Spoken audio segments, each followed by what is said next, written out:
많이 기다렸지 I'm so sorry 나 이제 결심했지 Are you ready 꽤나 길었지 나의 방황이 이제 걱정하지 마 다신 가지 않을 테니 부를 때마다 난 없었지 silence 걱정 마도 착했으니 shall we dance 주변에 들자 이제 내 손 잡아 오늘부터 내가 너 절대로 놓지 않아 시작됐어 둘만의 romance 넌 준비됐어 난 준비됐어 두려움은 없어 모서리 필요 없어 Let's go up up 우리 둘만의 love 시작됐어 둘만의 romance 넌 준비됐어 난 준비됐어 두려움은 없어 모서리 필요 없어 Let's go up up 우리 둘만의 love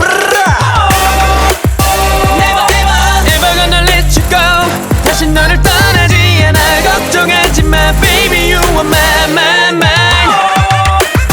Never ever ever gonna make you cry 다시 울리지 않아 걱정하지 마 baby you're mine baby you're mine 많이 고민 Très chers amis, très chers internautes, aujourd'hui je reviens encore une fois sur un sujet très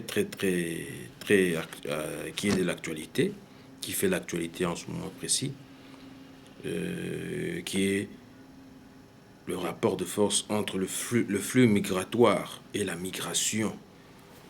Donc faire un peu le parallélisme entre les deux. Il y a la migration d'une part, il y a aussi l'afflux migratoire de l'autre.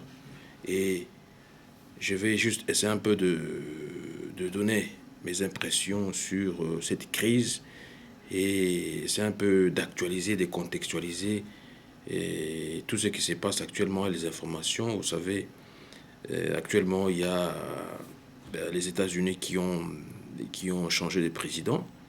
Il y a monsieur Donald Trump qui vient d'arriver, qui a remplacé Barack Obama. Et parmi sa politique, il parle beaucoup concernant les réfugiés, concernant la migration et l'immigration. Alors moi, j'essaie un peu de faire le parallélisme par rapport à la politique qui est en train de plaider et les réalités sur terrain. Et essayer un peu de contextualiser et de donner des idées là-dessus. Et moi, j'essaie un peu d'apporter des idées aussi concernant tout ce qui se passe, concernant tout ce qui est en train d'être déclaré, concernant ce qui se passe, et notamment de faire voir les gens le problème qui se passe actuellement n'est pas vraiment clair. D'une part, on dit qu'il y a des passeurs, on dit qu'il y a des gens qui font les trafics des êtres humains, on mélange tout, on ne sait pas différencier entre le trafic des êtres humains, entre les gens qui sont des réfugiés et les gens qui sont des demandeurs d'asile. On ne sait pas différencier, on fait l'amalgame, et voilà pourquoi dans cet amalgame-là, on n'arrive pas vraiment à se retrouver. Voilà pourquoi aujourd'hui j'ai voulu insister sur les ports, sur les ports où passent les potentiels des migrants, des immigrants. Donc moi-même, je suis même issu de la migration, je suis un produit de la migration, donc je ne peux pas nier. Voilà pourquoi comme c'est un phénomène actuel, c'est un phénomène humanitaire et planétaire en même temps, je ne peux pas m'exclure. Et tout ce qui se passe ne peut que m'affecter. Et si la politique n'est pas assez bonne, on ne prend pas une politique d'assainissement de la migration et de l'afflux migratoire, on fait l'amalgame, on commence à être mélangé de tout, la xénophobie et tout ça, là, on ne sait pas quoi faire, on ne sait plus quoi faire. Alors voilà pourquoi moi j'ai essayé un peu d'insister, d'expliciter et en fait d'exhorter aussi, parce que moi je suis un produit de la migration, comme je vous le dis, je viens de l'Afrique, mais à voir tout ce qui se passe, ça m'interpelle beaucoup. Et ça me pousse à dire aux chefs d'État, pour la plupart africains, parce que vous savez, le continent africain est l'un des continents les plus meurtriers, l'un des continents les plus victimes de cette politique migratoire, à travers hérité de la colonisation, de tout ce que vous savez. Et là, je voulais insister sur les différents ports et aéroports où passent les réfugiés qui fuient pour sauver leur peau. Et aujourd'hui, j'ai voulu parler de Lampedusa, à Frontière et à Liwa. Les gens m'ont suivi sur Facebook, ils m'ont suivi sur Twitter, ils ont dit, j'ai développé beaucoup de thèmes là-dessus, et j'ai développé un bon thème, mais je devais au fait aggraver cela, et c'est un peu, encore une fois, de mettre ça sur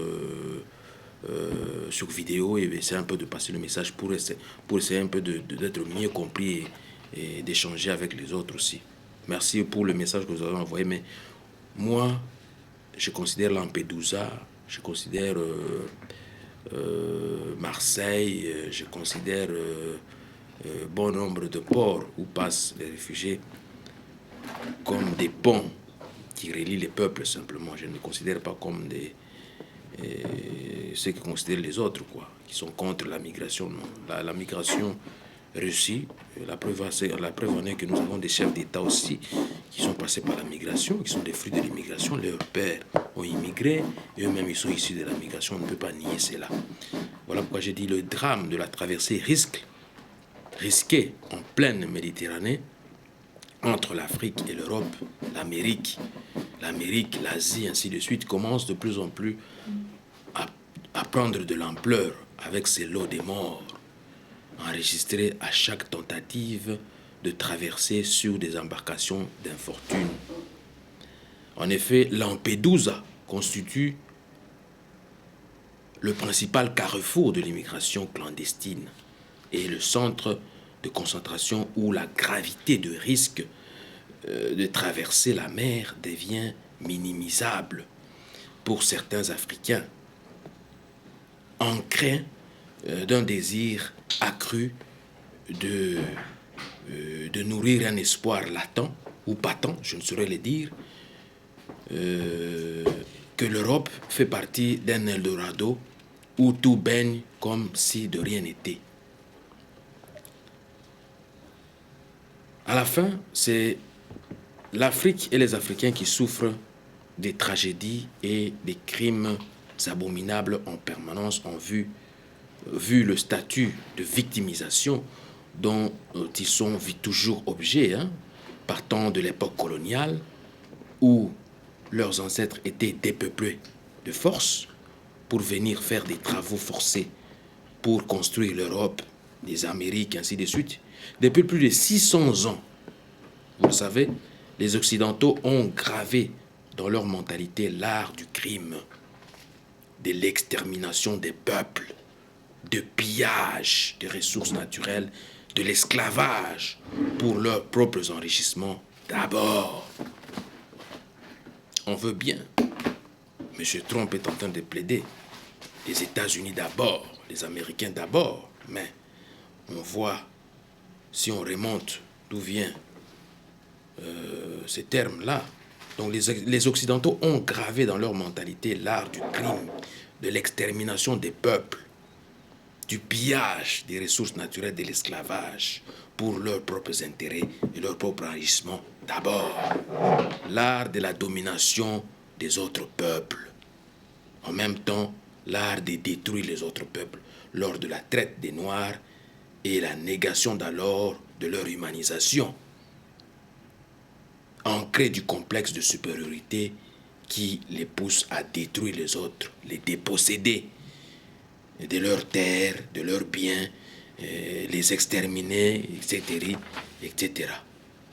En lieu et place d'améliorer les voies et moyens de relocalisation ou de réinsertion de ces marées humaines sur de nouvelles terres d'accueil que constituent certains États d'Europe, ainsi que de donner de nouvelles opportunités d'admission humanitaire à ces personnes, on préfère plutôt de les détruire en pleine mer.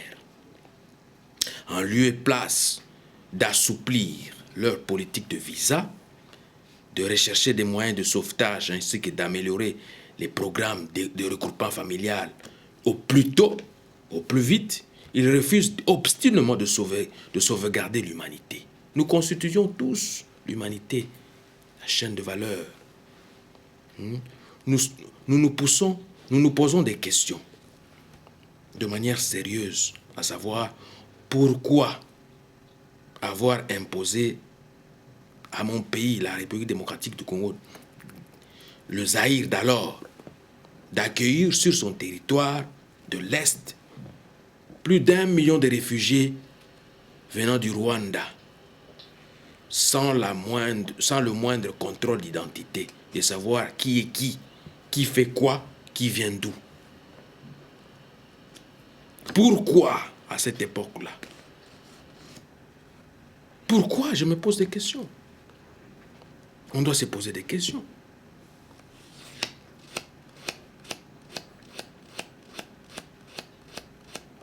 Pourquoi imposer aux Congolais d'accueillir sur leur territoire des réfugiés rwandais, parce qu'ils fouillaient le génocide qui s'est passé dans leur territoire pour venir se réfugier au Congo, sans le moindre contrôle d'identité, de savoir qui est qui fait quoi, qui vient d'où. Vous savez que nous, la République démocratique du Congo et le Rwanda et le Burundi, pour la plupart des pays frontaliers, nous partageons des frontières naturelles, des frontières terrestres. On n'a pas besoin de construire des murs. Pourquoi construire des murs? Si c'est pour construire des murs, c'est pour pérenniser cette politique d'apartheid que j'ai dit tout à l'heure. Nous n'avons plus besoin d'entretenir ni de vanter des politiques d'apartheid. Ce n'est pas bon. Les gens, quand ils fuient leur pays, ils sont victimes de guerre, ils sont victimes de violations massives de droits de l'homme. On doit prendre cela vraiment au sérieux. On ne doit pas négliger l'humanité, refuser l'humanité, alors qu'il y a des guerres, il y a des affres de la guerre et tout ça. Les gens sont victimes de ça, les gens sauvent leur peau pour se retrouver en Europe et on minimise cela. C'est criminel, ce n'est pas bon. Grosso modo, l'on oublie de s'attaquer aux causes profondes des effets négatifs au développement du continent africain, par exemple, qui ne sont rien d'autre que 1. Des élections confuses, non crédibles, non transparentes, parce que les Occidentaux, eux, et leurs multinationales veulent toujours que leurs marionnettes gagnent ou se retrouvent dans une position favorable pour remporter les élections. 2. Les conflits post-électoraux à caractère ethnique, tribal, clanique, etc., etc. La mauvaise gouvernance, la corruption, la prostitution institutionnalisée, les crises alimentaires aiguës et chroniques, c'est-à-dire, vous faites l'agriculture et on vous envoie des insectes pour détruire la croissance normale des denrées alimentaires par des agents mal intentionnés.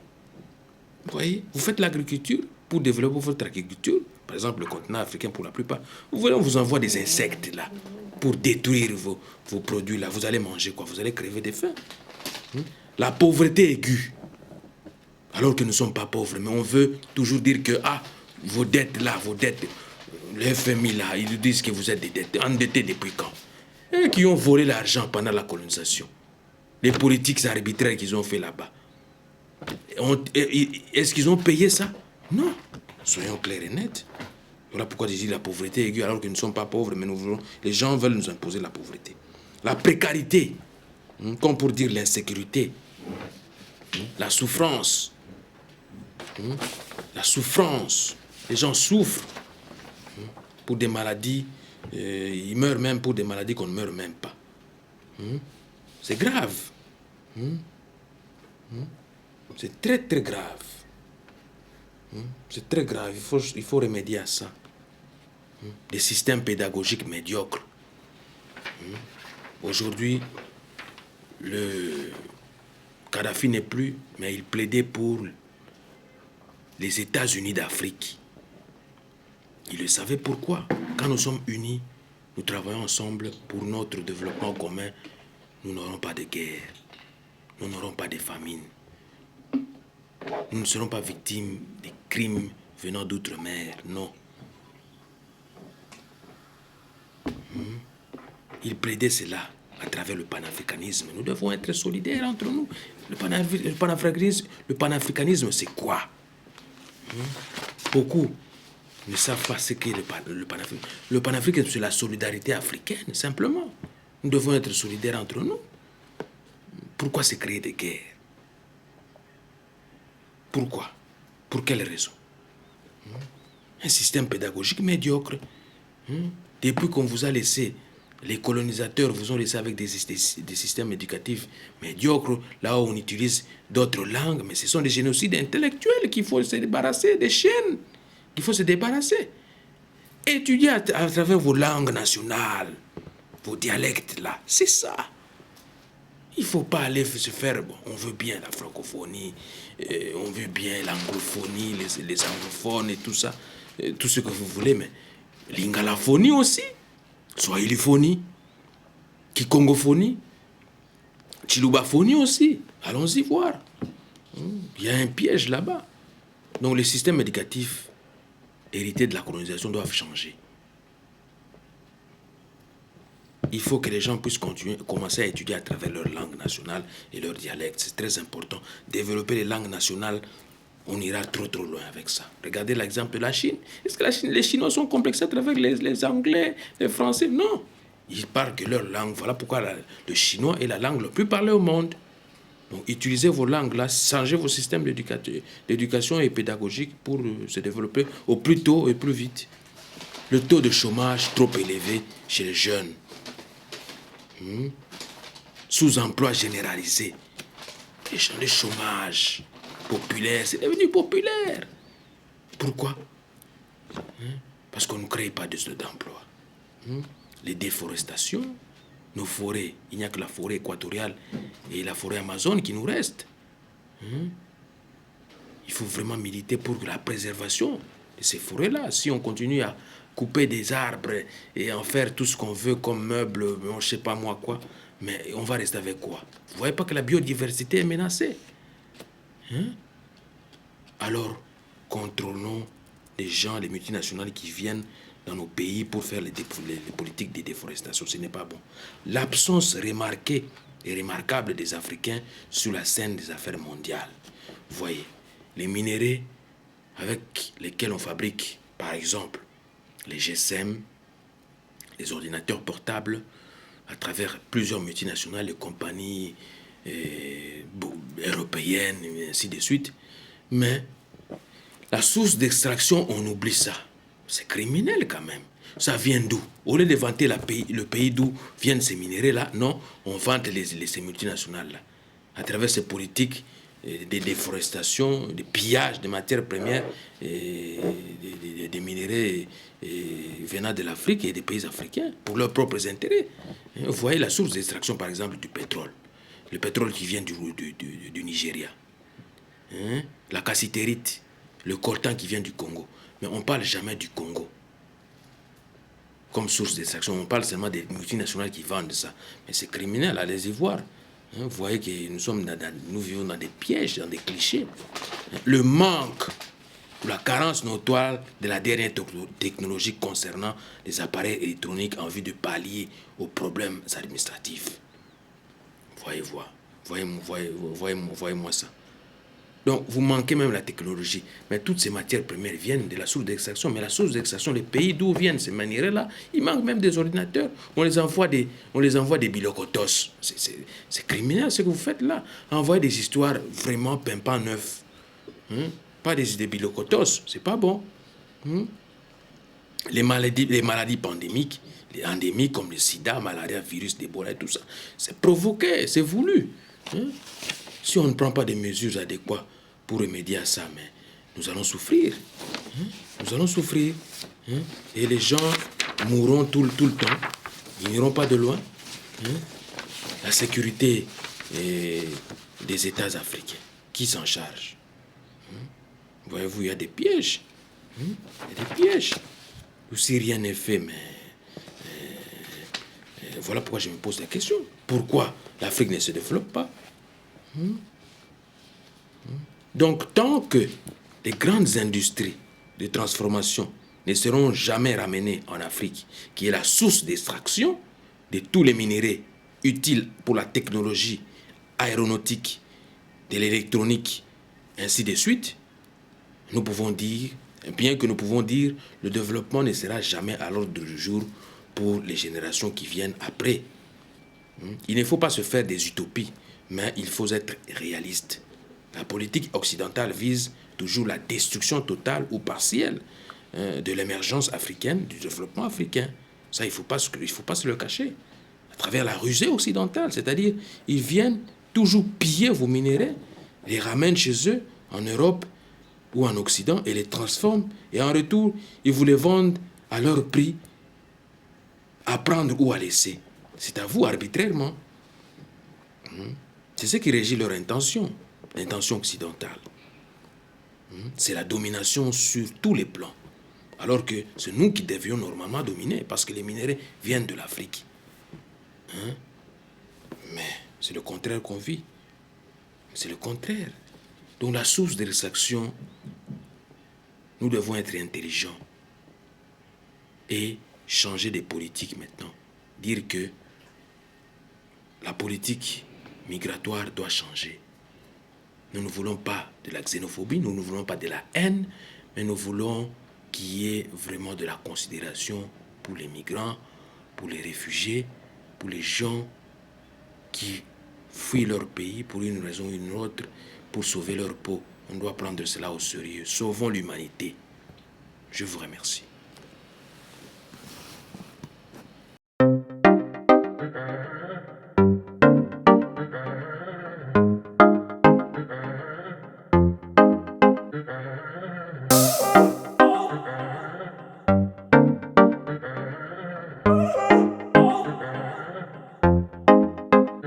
많이 기다렸지 I'm so sorry 나 이제 결심했지 Are you ready 꽤나 길었지 나의 방황이 이제 걱정하지 마 다신 가지 않을 테니 부를 때마다 난 없었지 silence 걱정마도 착했으니 shall we dance 주변에 들자 이제 내 손 잡아 오늘부터 내가 너 절대로 놓지 않아 시작했어 둘만의 romance 넌 준비됐어 난 준비됐어 두려움은 없어 모서리 필요 없어 Let's go up up 우리 둘만의 love 시작했어 둘만의 romance 넌 준비됐어 난 준비됐어 두려움은 없어 모서리 필요 없어 Let's go up up 우리 둘만의 love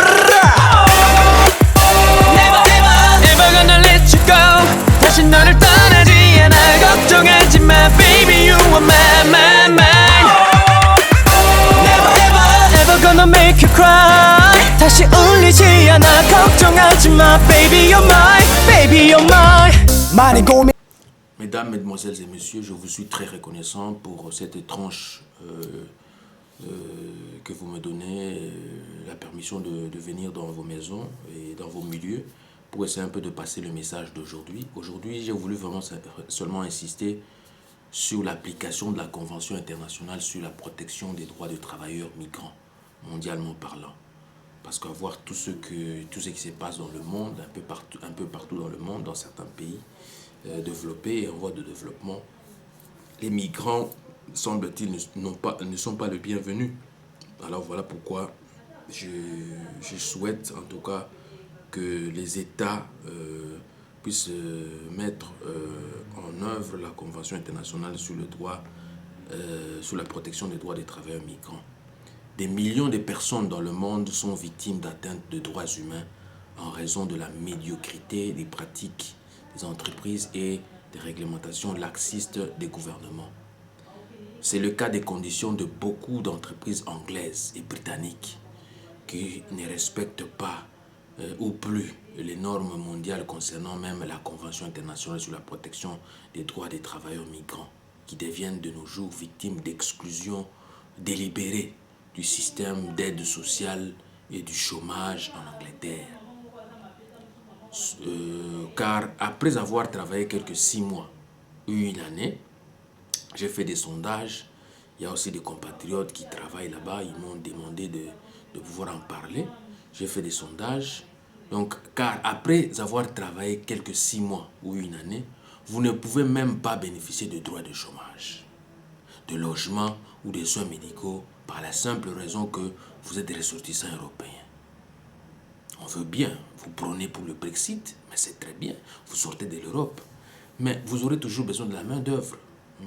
Et l'économie britannique, si elle est forte aujourd'hui, c'est grâce à la contribution aussi des migrants européens qui ont investi là-bas, qui travaillent là-bas, qui investissent là-bas en quelque sorte. Voilà pourquoi il me semble plus adroit de rappeler que le respect strict des droits dévolus aux travailleurs migrants ainsi que leurs membres de famille revêt une importance cruciale. En effet, la libre circulation des travailleurs est un principe fondamental établi par l'article 45 du traité sur le fonctionnement de l'Union européenne et développé par le droit dérivé et la jurisprudence de la Cour de justice européenne. Les citoyens européens ont droit de chercher un emploi dans un autre pays de l'Union européenne, d'y travailler sans avoir besoin d'un permis de travail, d'y vivre dans ce but, d'y rester même après avoir occupé cet emploi, de bénéficier du même traitement que les citoyens de ce pays en ce qui concerne l'accès à l'emploi, les conditions de travail et tout autre avantage social ou fiscal. Les citoyens européens peuvent également faire transférer certains types d'assurance maladie et des régimes de sécurité sociale dans le pays dans lequel ils s'établissent pour trouver du travail. La libre circulation des travailleurs s'applique également d'une manière générale aux pays de l'espace économique européen, à savoir l'Islande, le Liechtenstein et la Norvège. Les personnes exerçant certaines professions peuvent également obtenir la reconnaissance de leurs qualifications professionnelles à l'étranger. La libre circulation des travailleurs est assurée à l'intérieur de la communauté. Elle implique l'abolition de toute discrimination fondée sur la nationalité entre les travailleurs des membres et en ce qui concerne l'emploi, la rémunération et les autres conditions de travail. Elle comporte le droit sous réserve des limitations justifiées par des raisons d'ordre public, de sécurité publique et de santé publique. De répondre à des emplois effectivement offerts, il y a de se déplacer à cet effet librement sur le territoire des États membres, de séjourner dans un des États membres afin d'exercer un emploi conformément aux dispositions législatives, réglementaires et administratives régissant l'emploi des travailleurs nationaux. De demeurer dans des conditions qui feront l'objet des règlements d'application établis par la Commission sur le territoire d'un État membre après avoir occupé un emploi. Donc, ce qui est un peu plus important ici, c'est ce qui m'a interpellé, c'est ce que nous avons vécu, ce que j'ai suivi dans un documentaire, les travailleurs migrants. Je ne veux pas citer le nom du pays ici, mais ce travailleur-là, quand il vient travailler, même pour, je vais le citer quand même, c'est le Qatar qui va organiser la Coupe du Monde bientôt. Mais ce que je déplore, c'est que les travailleurs qui viennent là-bas, notamment pour la construction, ceux qui sont qualifiés dans le domaine des constructions, dès qu'ils arrivent là-bas, qu'est-ce qui se passe? On les confisque les passeports. Donc, s'ils veulent changer d'emploi, ce n'est pas possible. Même regagner leur pays d'origine, c'est impossible. Donc, ils sont comme pris en otage là-bas. Ce n'est pas bon. Ce n'est pas bon. En tout cas, l'Organisation internationale du travail doit sanctionner ces États-là. Doit sanctionner ces gouvernements-là. Parce qu'ils sont en train de violer les droits des travailleurs migrants. Ils viennent là-bas pour vous aider. Et puis vous, la manière dont vous les logez, ce n'est pas conforme au droit international. Ce n'est pas conforme quand même à la dignité humaine. Ce n'est pas normal. Vous confisquez les passeports des gens, vous ne voulez pas les payer, des fois vous ne voulez pas les loger, et des fois vous ne voulez pas leur remettre leurs documents d'identité. Mais c'est quoi ça? Nous devons dénoncer ça. Voilà pourquoi aujourd'hui, à travers cette tranche, j'ai voulu vraiment dénoncer cela. Ce n'est pas bien. Les travailleurs migrants sont là pour vous aider dans vos pays, dans vos pays respectifs, mais il ne faut pas abuser d'eux. Comme l'article 14, ils disent quoi? Ils disent nul travailleur ou migrant ou membre de sa famille n'est l'objet d'immixtion arbitraire illégale dans sa vie privée, familiale, de sa correspondance et autres modes de communication, ni d'atteinte illégale à son honneur et à sa réputation. Chaque travailleur migrant et membre de sa famille a droit à la protection de la loi contre de telles immixtions. Ce n'est pas bon. Nul travailleur migrant ou travailleur membre de sa famille ne peut être privé arbitrairement de ses biens, Quoi qu'il en soit quoi qu'il en soit propriétaire à titre individuel ou en association avec d'autres personnes, quand en vertu de la législation en vigueur dans l'état d'emploi, les biens d'un travailleur migrant ou, des membres, ou de son membre de famille font l'objet d'une expropriation totale ou partielle, l'intéressé a droit à une indemnité équitable et adéquate. Ce n'est pas normal. Nous venons là-bas pour travailler, nous travaillons durement pour vous. Vous arrachez des maisons, vous dépossédez les gens, même les gens qui ont fait plus de 30 ans là-bas, plus de 40 ans là-bas, vous les chassez comme des animaux, des expropriations et tout ça.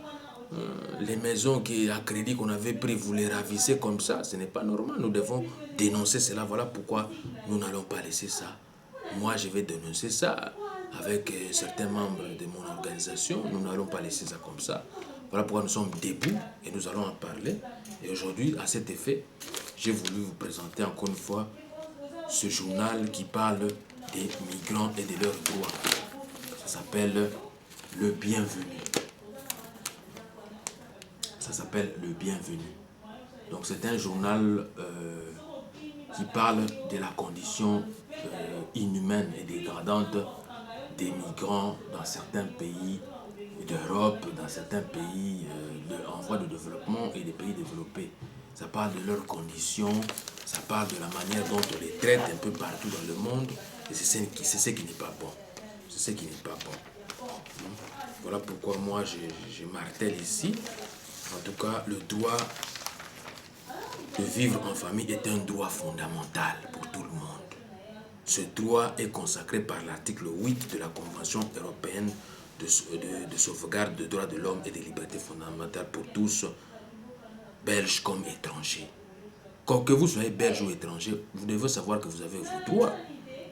Le regroupement familial est une procédure de séjour qui permet aux personnes d'origine étrangère ayant un membre de leur famille nucléaire en Belgique de venir le rejoindre à certaines conditions. Donc, oui, une personne ayant obtenu un droit de séjour en Belgique peut faire venir son conjoint et ses enfants pour qu'ils puissent vivre ensemble. C'est en effet notamment parce qu'il n'en existe pas beaucoup d'autres.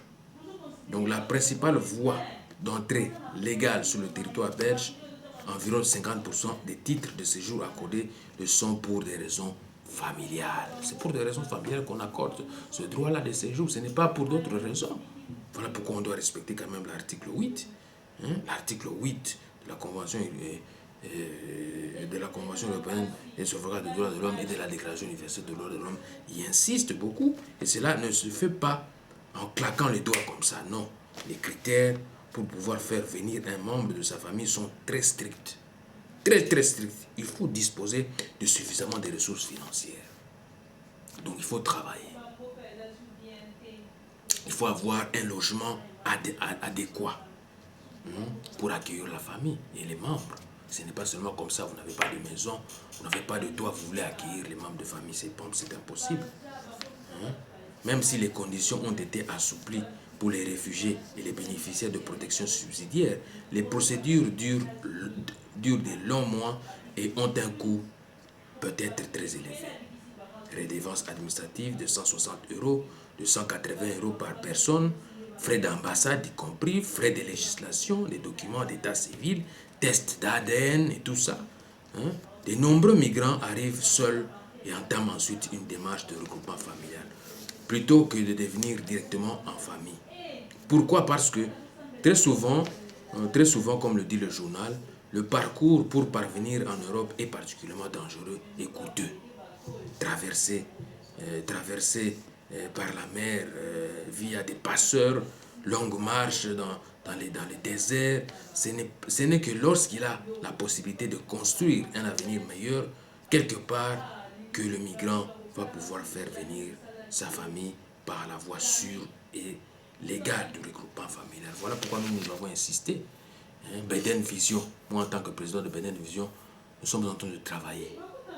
Nous sommes en train de travailler pour que le regroupement familial puisse être vraiment facilité, mais que les conditions, comme je viens de vous le détailler tout à l'heure, puissent être aussi respectées. Vous qui êtes ici, qui êtes venu avant votre membre de famille ou vos membres de famille, essayez de vous assurer sûr et certain que vous avez un logement qui répond aux normes d'accueil des membres de vos familles ou de votre membre de famille, les ressources financières, que vous avez du travail.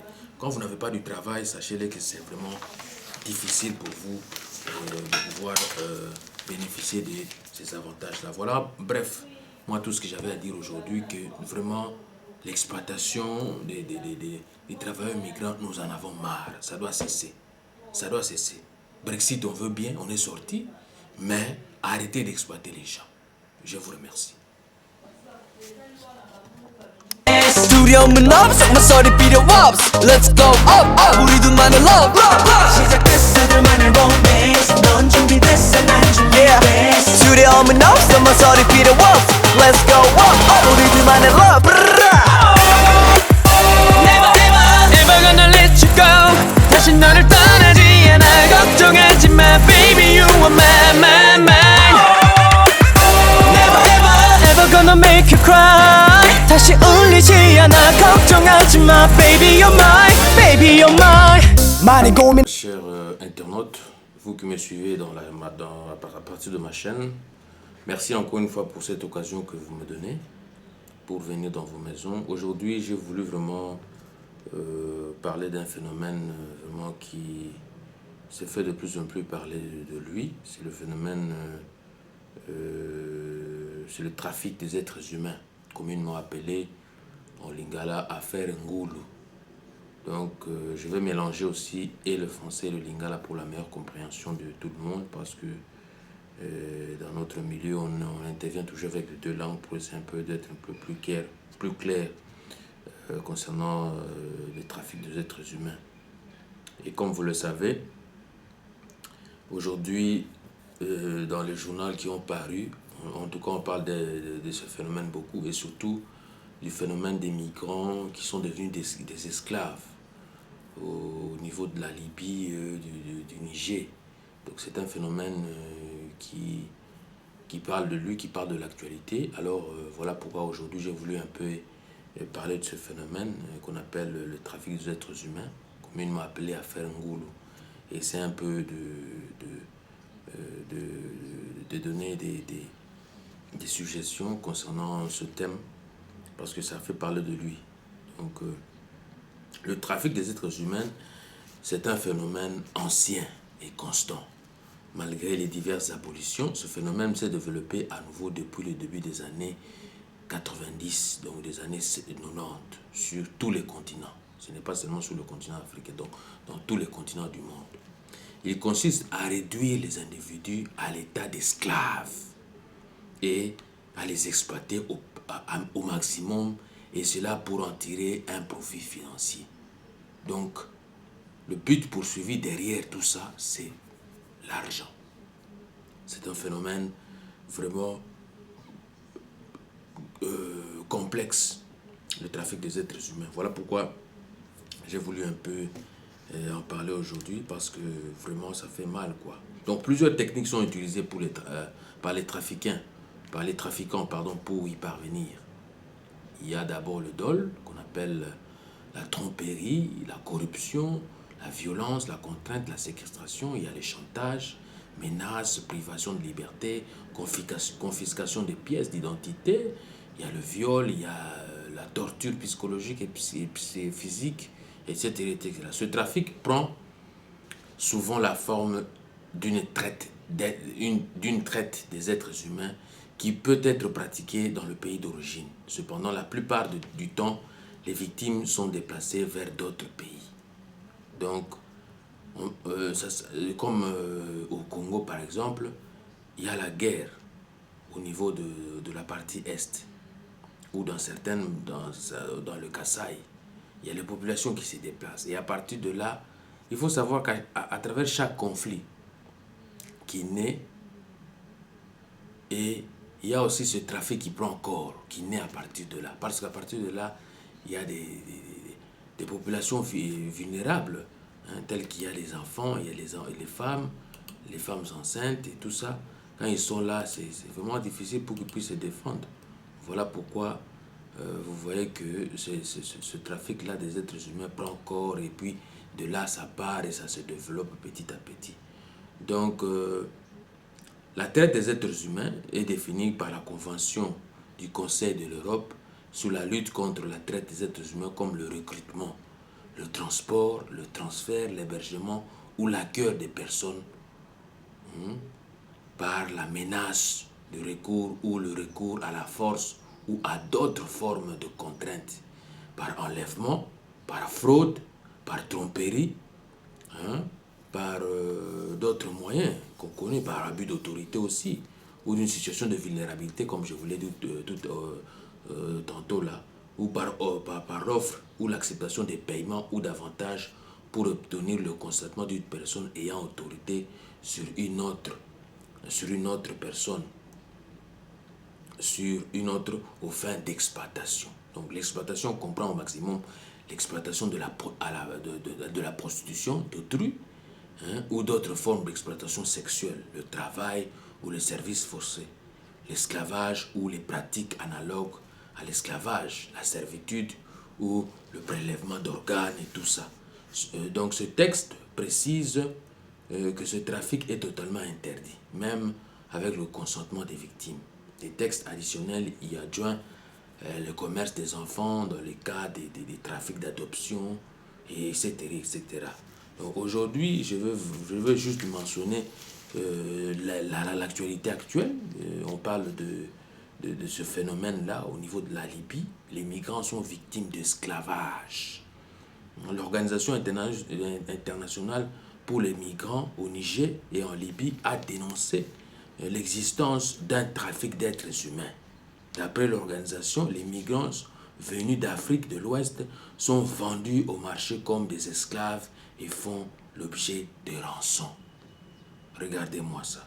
D'après Mohamed Adriki, comme le dit le journal, le dirigeant du département des opérations et des situations d'urgence de l'Organisation internationale des migrants, le trafic d'êtres humains devient courant en Libye et a désormais lieu sur la place publique. On peut ajouter les marchés aux esclaves à la liste des horreurs qui se passent en Libye et puis au Niger. Plus l'Organisation internationale des migrants se prend sur la Libye, plus nous apprenons que c'est une vallée des larmes pour de trop nombreux migrants. L'organisation explique que la Libye est un des principaux points de fuite pour les réfugiés qui veulent arriver en Europe.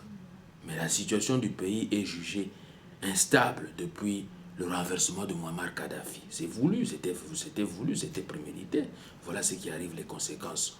On se bat pour chasser Kadhafi. Il n'a fait du mal à personne. Lui ne voulait que l'unité de l'Afrique.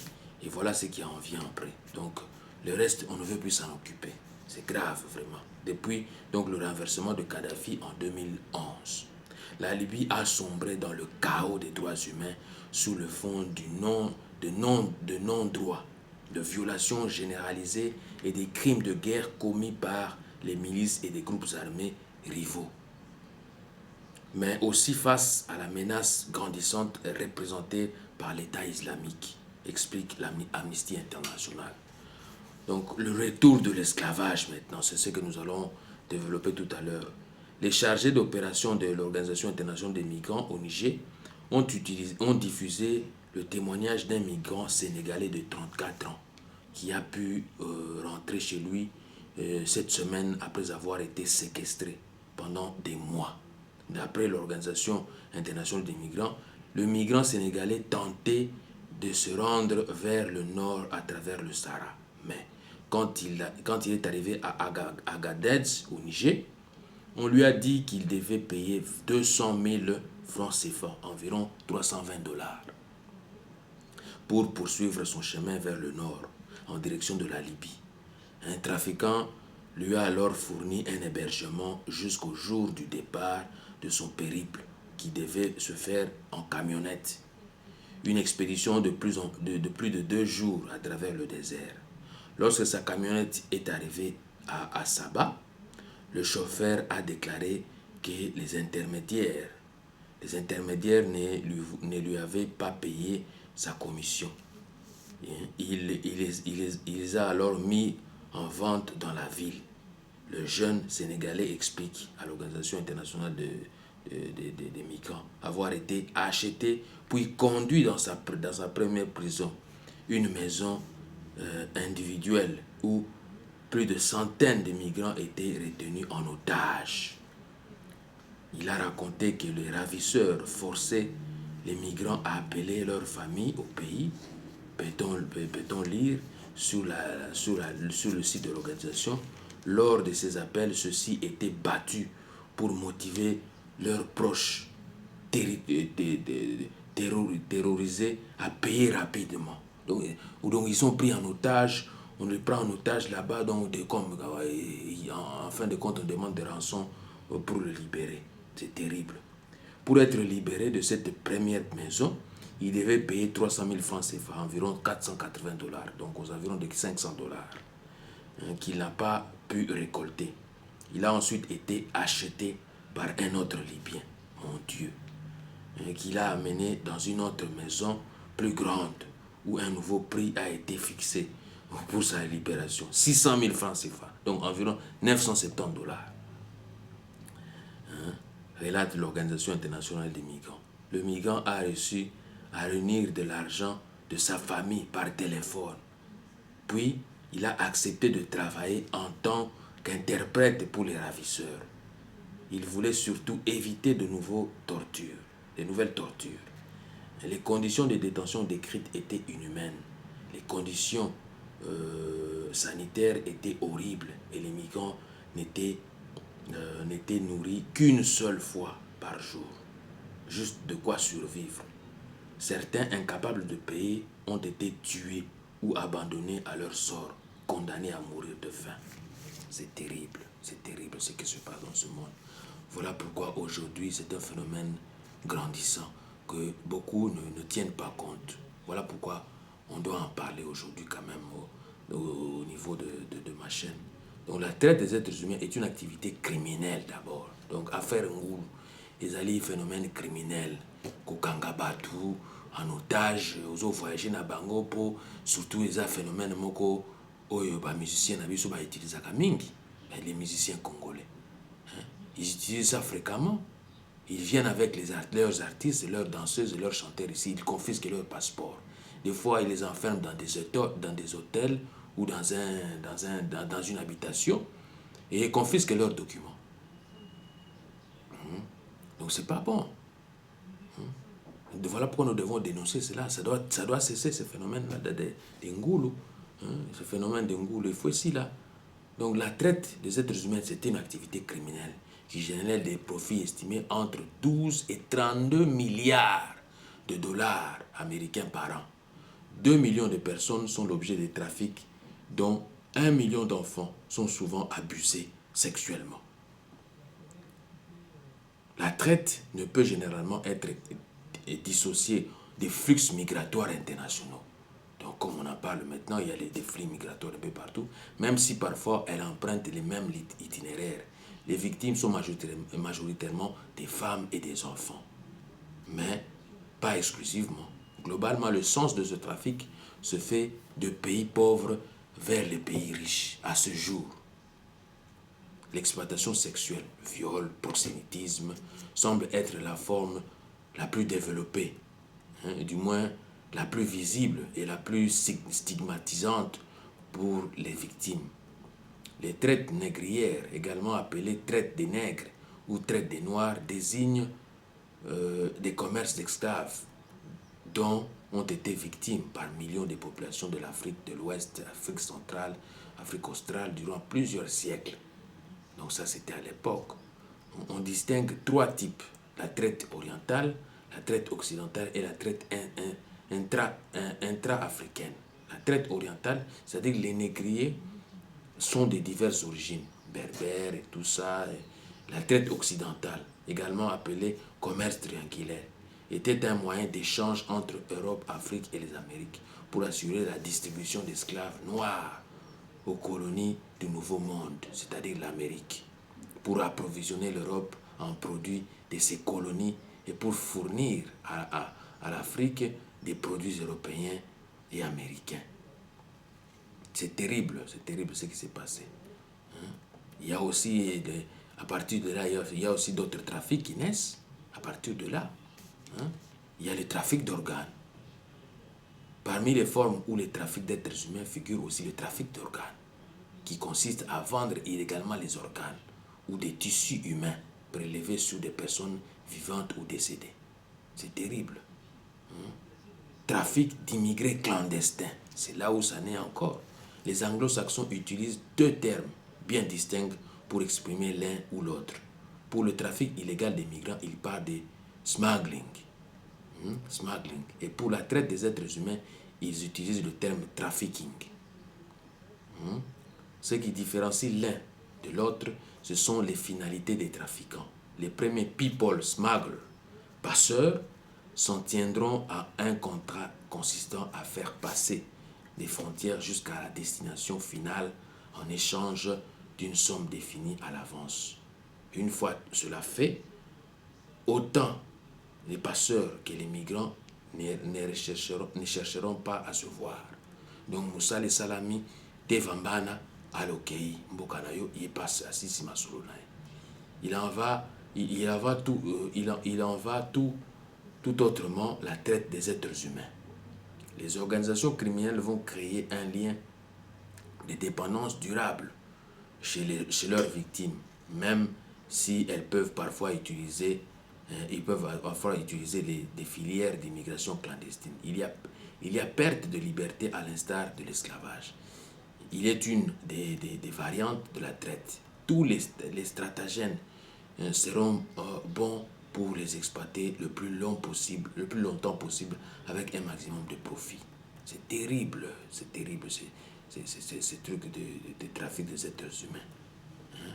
C'est terrible. Et parmi d'autres trafics, il y a les trafics d'enfants, qui sont des êtres vulnérables. Le trafic d'enfants est une forme de trafic d'êtres humains.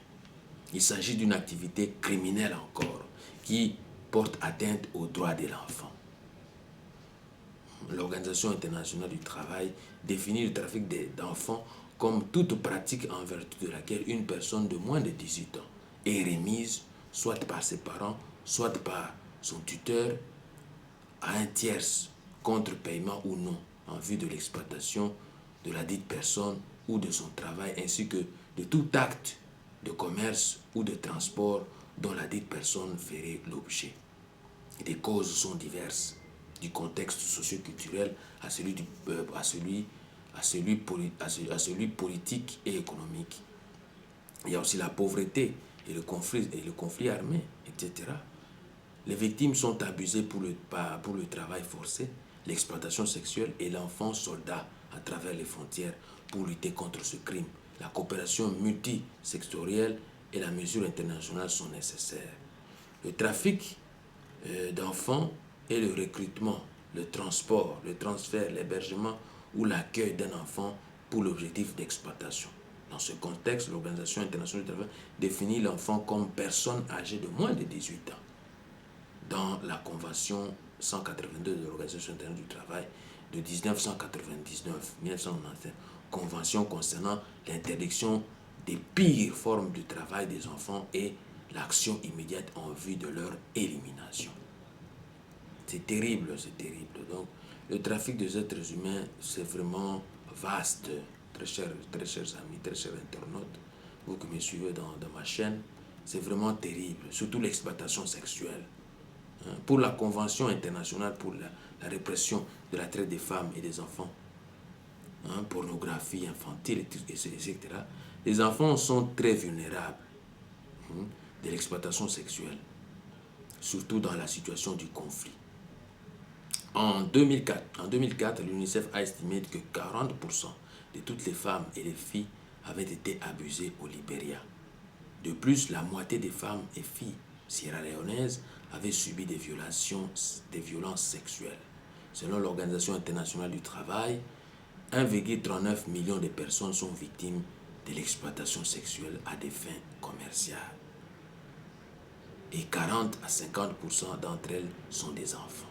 Or, de 28 000 à 30 000 enfants de moins de 18 ans, dont environ la moitié ont de 10 à 14 ans, se livrent à la prostitution.